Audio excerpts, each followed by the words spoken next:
The opinions in this video are my own, not scientific in any way, shape, or form, just my own, so just keep that in mind.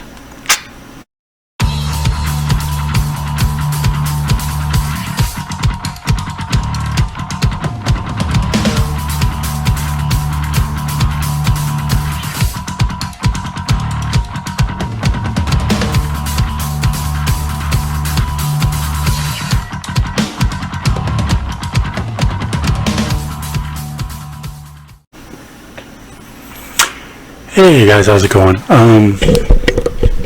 We're gonna turn you down just a little bit. This is gonna be the first, hopefully, in a relatively long series, if I can think of enough topics, where we're just gonna do top threes of things, because I've not done that before. And and as we search for new content formats, this is where we're at.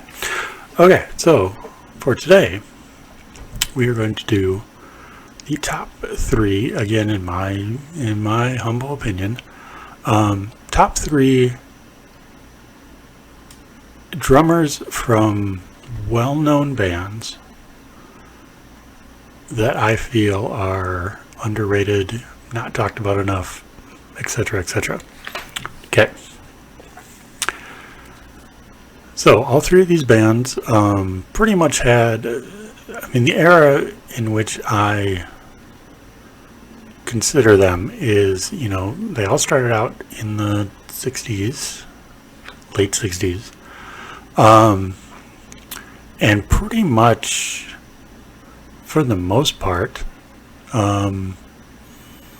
had hit their stride by like the mid 70s, mid to late 70s. And once we get into it, you'll see what I mean. Yeah, and these are just drummers. Because again, this is the era of, you talk about John Bonham and Keith Moon and Ginger Baker, and even Mitch Mitchell gets mentioned. As far as the rock side of things, and these guys really don't, which is kind of a shame. So let's just dive right in. First one.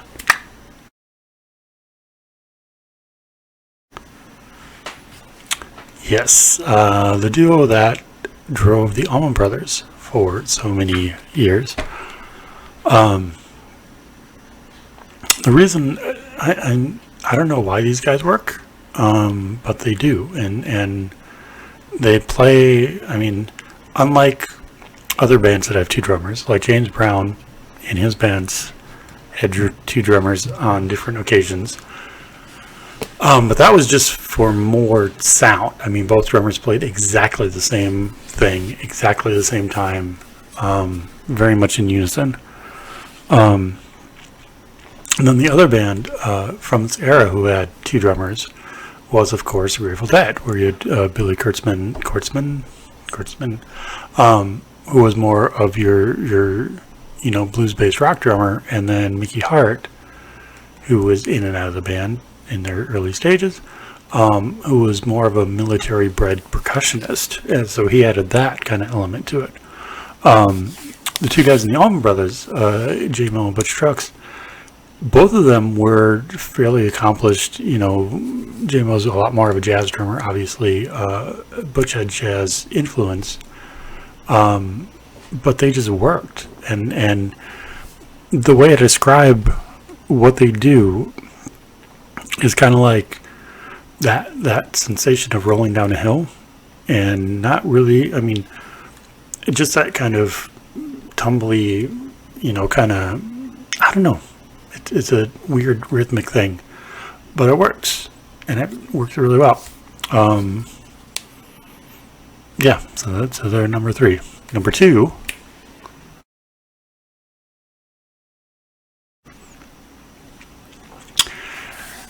Yes, good old Danny Seraphin. Yeah, in the early days of Chicago, he was quite unique. What he did rhythmically, his feel was just awesome. especially on the first couple records. The Chicago Transit Authority record, and then the first proper Chicago record, especially. But even a little bit later into things like, Saturday at the Park. I mean, just groove on that is just incredible. And of course, really Chicago kind of, they were starting to turn a little bit, but then of course when Derek Kath unfortunately passed away, that's when Chicago kind of became the Chicago that I was first introduced to in the early 80s with You're the Inspiration, You're My Inspiration, whatever that happy ballad is. And that's what they kind of became.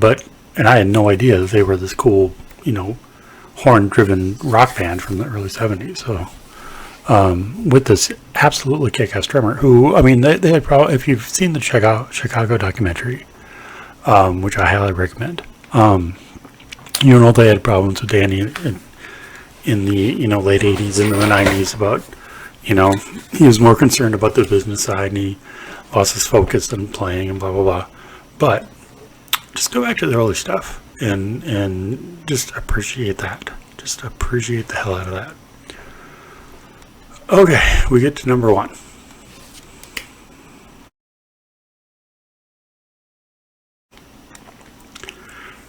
Okay, so I don't know why whenever drummers from that era, like that late 60s, early 70s era, are mentioned, that Ian Pace is not mentioned with them. It should be, John Bonham, Keith Moon, Ian Pace. Personal opinion. He's the only consistent member of Deep Purple. He's been in every single form of that band. I mean, the man is just insane. He's just insanely good. And just such a cool guy from what I've seen, from interviews and stuff I've seen with him. He just seems really cool and really down to earth and all that fun stuff. But yeah, I mean, just listen to, the track Burn alone is just wicked. It's just killer. But even, I mean, going back to the Hush, the first big hit, I mean, the groove on that is just incredible. Again, I don't know why he's not mentioned more, but who am I to say? So, those are my top 3 for drummers from well-known bands that aren't really talked about all that much. Yeah. So, recommendations. For the Almond Brothers, definitely Live at Fillmore East, if you can find an original configuration of it. I know they re-released it several times, but if you can find like an original, the double album that only has 8 songs on it, 9 songs, something like that. And I know we get No Way Out on Eat a Peach, but just that original Live at Fillmore East, one of the best live albums ever made. For Chicago, that first proper Chicago album, not the CTA one, but the first proper Chicago album with 25 or 64 and Make Me Smile and all those on it, get that, because that, yeah. And for Deep Purple, I mean, the entire Machine Head album is pretty spectacular. The track Burn, like I mentioned, is just incredible.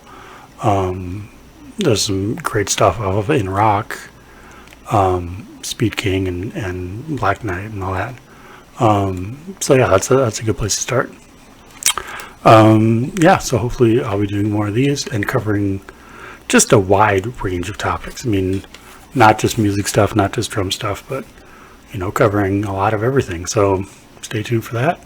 And until then, just be cool, don't be a dick, support all your locals, blah blah blah, etc., etc. Until next time.